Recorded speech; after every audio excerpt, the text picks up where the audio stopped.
Hi, this is Jeff Curto, and welcome to episode number 111 of Camera Position, the podcast about the creative side of photography. Well, I get a lot of email. Now, I'm sure all of us get a lot of email these days. It's one of our primary methods of communication. I get a lot of email, though, and like you, some of it is just email that I kind of delete out of hand or just information that passes me by. But the best email I get is usually from either podcast listeners or other photographers looking to make a connection with me in some way. And those are the emails that I really often read and reread. I don't get a chance to respond to every one of them, but I try really hard to respond to most of them. And a couple of emails came in recently from a couple of podcast listeners, and I thought they were timely in a certain way. So let me read just little snippets of each of them to you. Christian wrote, "But when looking back at the time, especially after a PhD degree and 2 intensive years of research and development work, I realized the most important thing to learn is how to learn and how to take your skill set and apply it in new ways to form something new." There's Christian. And then Jim wrote, "It's interesting. Years ago, I took photographs with more concern over the mechanics of it. After many years, I came back to it, and now I see things better than before, and I'm more concerned with the artistic aspects. Makes me wonder if there isn't a real time for things." A real time for things. It was that phrase, a real time for things, that caused me to sort of pause on Jim's email and then kind of connect it up with Christian's email and think about the way in which we do learn.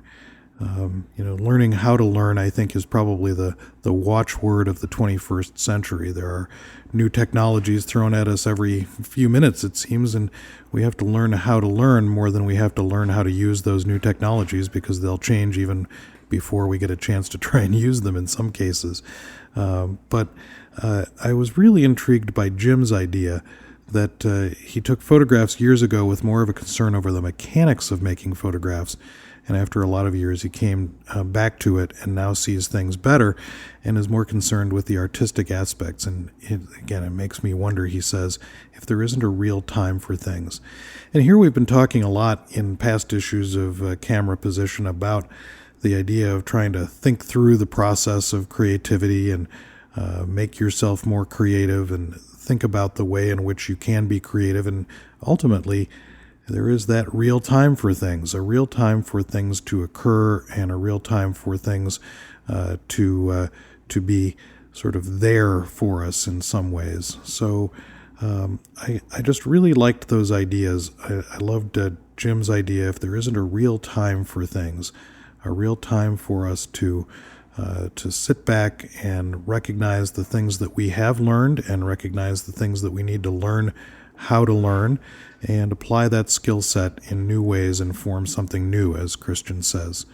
So I hope you take that real time for things. I'm heading into my summertime period where I can cast aside some of the day job responsibilities and make photographs and talk about photography and think about photography for myself instead of for students. And I love that aspect of things. And I also love the workshops that by the time you listen to this, I'll be deep into the Italian workshops that I'll be doing this summer, and really looking forward to working with students in small groups individually out there in the field. So a real time for things. I'm looking forward to taking a real time, some time to take that real time. So thanks for listening, and I'll look forward to seeing you on the next episode of Camera Position, the podcast about the creative side of photography.